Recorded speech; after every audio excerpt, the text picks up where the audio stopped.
Today I tell a story of times gone by, the days when not everyone was safe in their own homes, a day when some people would risk it all to do what was right. A days when maybe one lantern hid underneath of a kitchen table would mean the difference between life or death. When I dismantled this old log cabin, a friend of mine told me to listen carefully because the walls would speak. And today, I'm going to tell you of one of those secrets revealed. So in today's story, I'm going to show you how the carpenter of the day played a huge part in the Underground Railroad that ran straight through the heart of the country I live. I live here in northeastern Ohio, and all through this area there are trapdoors and secret rooms and passageways that people could have smuggled slaves in and out of their home so that they could help them get to safety, someplace where they could be free. And when I tore down the old log cabin to salvage the wood for this log cabin, I found one of those passageways. And I thought it was so important to put that back into play here so that as I would educate and teach people, it's here, it's part of our history, and it needs to remain that. So there will come a day when I will no longer be here to tell the story of this log cabin. And by paying attention to the fine details, its story can live on long after I'm gone. And that's really important to me. So without further ado, let me show you what I've been working on for the last 2 days. In order to tell my story, we've got to put some matches in the lantern and then hide that lantern under the kitchen table.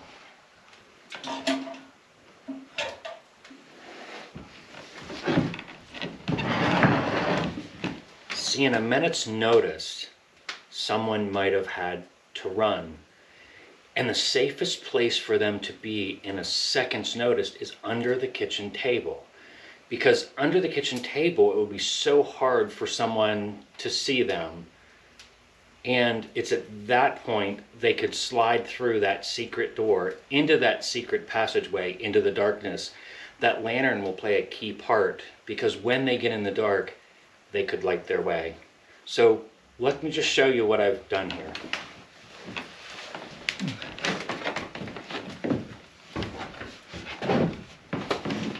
So although it might not look comfortable, comfort's not the key. The key is to escape. So now with just a flip of a board,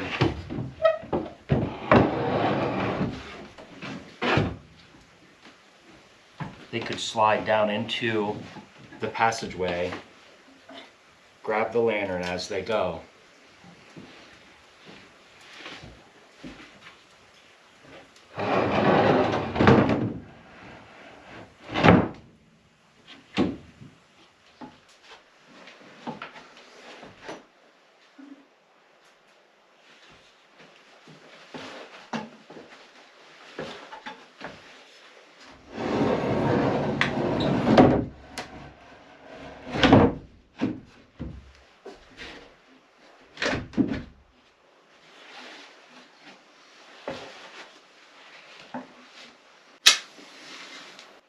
At this point, it would be more about silence, with just enough light to find your way.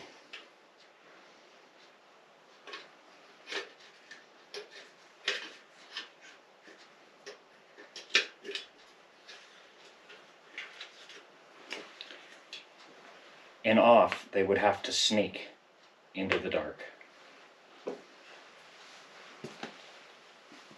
So that's my little story on how a lantern, and a 200-year-old trap door played such a big part in this log cabin and the people that may have lived here in the past. So now I'll play some of the footage of me cutting the hole in the floor, and just for extra footage at the end. I understand that people watch the first half of the videos normally, so I put the good stuff in the front for you. But if you want to stick around to watch me cut a hole in the floor and build a ladder, please do. All right, so what I'm doing is building the escape hatch ladder that goes underneath the kitchen table. So basically I'm just cutting, this whole set is done 15 degree for where to rest on the floor. Each of my steps are spread out 1 foot and 15 degrees as well, so that when I put my rungs in here, they have a little lip to set on, just like an old wood ladder would be built.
That's both of my runners.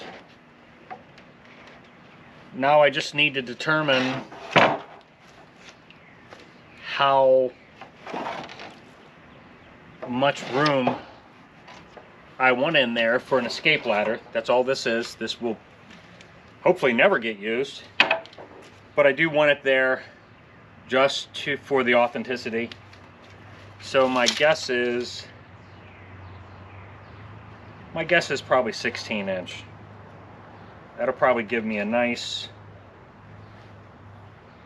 step. So I'm gonna make 16 inch treads. And again, this is just an escape ladder. One.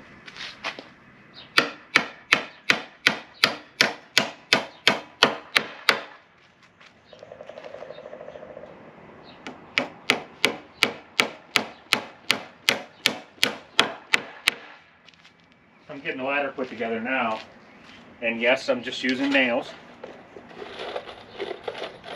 Most things you see built like this did have nails. Each of these are cut so they're actually sitting on top of a groove in there, and not just being nailed on and being supported by the nail.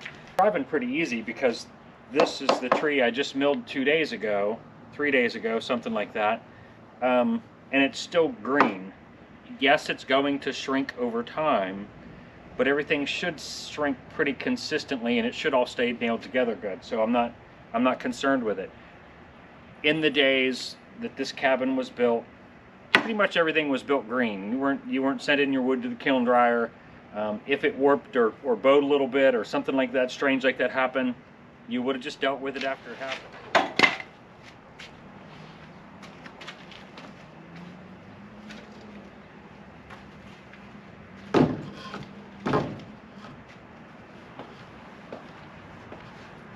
That's actually probably twice as sturdy as it needs to be.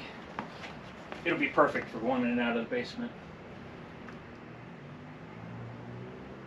Escape hatch basement. I have steps going down into the basement, but this is just for the trap door. I got the ladder made,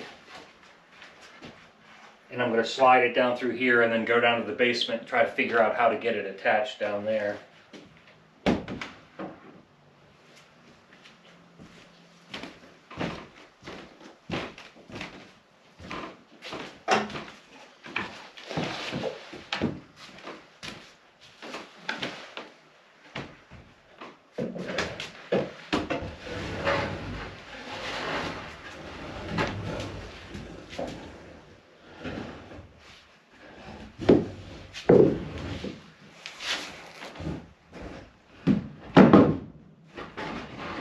Okay, there you go. A trap door into a dark dungeon-like basement. You have to excuse my mess. Everybody needs a place to keep their projects to be. Like big chainsaws and everything else that's sort of laying down here. Ice cream bicycle. Everything has its place at some point. There's probably a million other projects down here for the future. For the naysayers, that would be a foundation for a fireplace behind you. These are 12-inch block walls, 12-inch blocks on the fireplace. Everything is filled solid with concrete. In the summertime, there is so much retention of cold air down here that I don't even need to run an air conditioner. This place stays at the max. Last year. It got to about 72 degrees. So there is a foundation. Everything sits on bedrock. When I dug this foundation, I could not go any deeper because I hit solid rock. The footer for the house did get a little bit deeper toward this side. I think I was 6 or 8 inches on this side and I hit bedrock, and I was almost 30 inches on this side.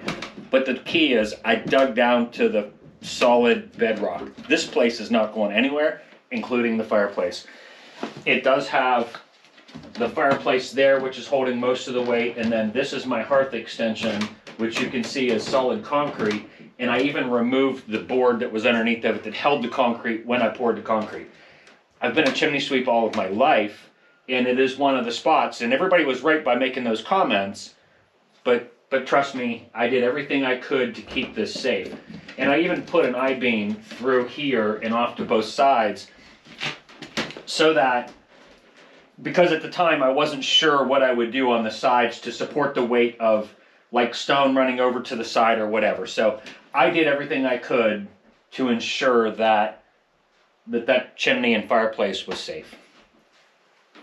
Anyway, thanks for joining me for my video, and I will catch you on the next one.